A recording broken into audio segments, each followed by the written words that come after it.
कालचा व्हिडिओ जर आपण बघितला तर आपल्याला बाईच्या बाजूने बसायचं होतं, आपण ते पाहिलं होतं. कारण की ज्यादा इतिहासात जाण्याची गरज नाही. जर इथून बघितलं, हा स्विंग लो, हा स्विंग हाय, हा स्विंग लो, हा स्विंग हाय, हा स्विंग लो, हा स्विंग हाय, हा स्विंग लो, हा स्विंग हाय आणि हा स्विंग लो, इथपर्यंत मार्केट आलं होतं. आपण इथं बघितला तर मार्केटने काय केलं, याच्यावर मार्केट ज्या वेळेस गेलं तर मार्केटने काय केलं, हा स्विंग लो ब्रेक केला. ओके, पण त्याच्यानंतर मार्केट खाली आलं तर त्यांनी हा स्विंग लो तयार केला होता, तर हा ब्रेक केला. म्हणजे इथून मार्केट वर गेलं, पुन्हा खाली आलं, इथं स्विंग लो झाला, इथून मार्केट वर केलं, त्यांनी हा स्विंग लो ब्रेक केला. तिथून मार्केट पुन्हा खाली आलं, मार्केट इथून वर गेलं, मार्केट पुन्हा खाली आलं, त्यांनी हा स्विंग लो ब्रेक केला. म्हणजे मार्केटचा ट्रेंड जो आहे तो आहे साईडवेज. मग ज्यावेळेस मार्केटचा ट्रेंड साईडवेज असतो तर आपल्याला खालच्या बाजूला बाय करायचं असतं आणि वरच्या बाजूला सेल करायचं असतं. तर आता मार्केट वरती निघालेलं आहे, तर मार्केटचा पहिला टप्पा कोणता असणार आहे, तर मार्केटचा पहिला हाय पॉईंट, मार्केट इथली लिक्विडिटी खाणार, इथले पैसे खाणार, त्याच्यानंतर मार्केट इथले पैसे खाणार, इथले पैसे मार्केट खाऊ शकतं. पुन्हा मार्केट ह्या परिसरात गेल्यानंतर मग मार्केट पुन्हा खाली येणार. म्हणजे ही जी सायकल जी आहे, जो हा मार्केटचा साईडवेज ट्रेंड आपण जो म्हणतो, तो हा बरेच दिवस चालू शकतो. मग किती दिवस चालू शकतो आपण सांगू शकत नाही. मग इथून आपण बघितलं तर ह्या पद्धतीने मार्केट चालू शकतं.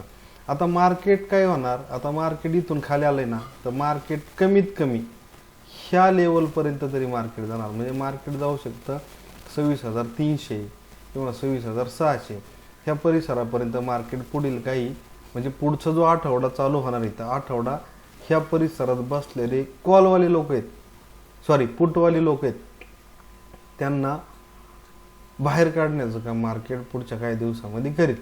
तर इथं आपण बघितलं तर इथं जी कॅन्डल जी तयार झालेली, ही कॅन्डल जी तयार झालेली आहे, ही दुजी कॅन्डल तयार झाली, हिच्या शेजारी ग्रीन कॅन्डल तयार झाली, आणि सोमवारची कॅन्डल जर गॅप अप झाली किंवा याच्यावर निघाली तर मार्केट इथपर्यंत जाऊ शकतं, ह्या परिसरापर्यंत जाऊ शकतं. आणि कालचं ॲनालिसिस जर आपण बघितलं, कालची ग्रीन कॅन्डल झाली ती, ज्यावेळेस मी व्हिडिओ टाकला होता त्यावेळेस ही ग्रीन कॅन्डल झाली, अचानक कॅन्डल काय झाली, कॅन्डल रेड झाली. पण इथं आपण ह्या कॅन्डलचा असं ड्रॉ केला आणि ह्या कॅन्डलचा व्ह्यू आपण बघितला, ह्या कॅन्डलची क्लोजिंग आपल्याला दिसते कुठं, ह्या परिसरामध्ये. इथं वर बघितलं, इथं आपल्याला दिसतं ह्या कॅन्डलची क्लोजिंग दिसते 26,877. 26,877ला एक दिवसावर क्लोजिंग दिसती. मात्र आपण एक तासावरती गेलो तर त्या मार्केटची कॅन्डलची क्लोजिंग किती वाजता, ही 2:15 ही सकाळी चालू झालं, त्याची क्लोजिंग दिसती ह्या परिसरात. म्हणजे आपल्याला बाय करणं गरजेचं होतं. तर बाय कुठं करायचं होतं, मार्केट रिट्रेसमेंटला आल्यानंतर आपण 15 मिनिटावरती बाय करणार होतो. आणि खरी बाय करण्याची वेळ जी होती तर ह्या परिसरामध्ये आपल्याला बाय करणं गरजेचं होतं. कारण इथं बुलिश हरामी कॅन्डलस्टिक पॅटर्न झाला होता, याच्यावरती आपली बायची एंट्री आणि याच्या खाली आपला स्टॉप लॉस, अशा पद्धतीने आपल्याला बाय करणं गरजेचं होतं. तर आता आपल्याला ती संधी भेटली नाही किंवा काय झालं तो विषय गौण.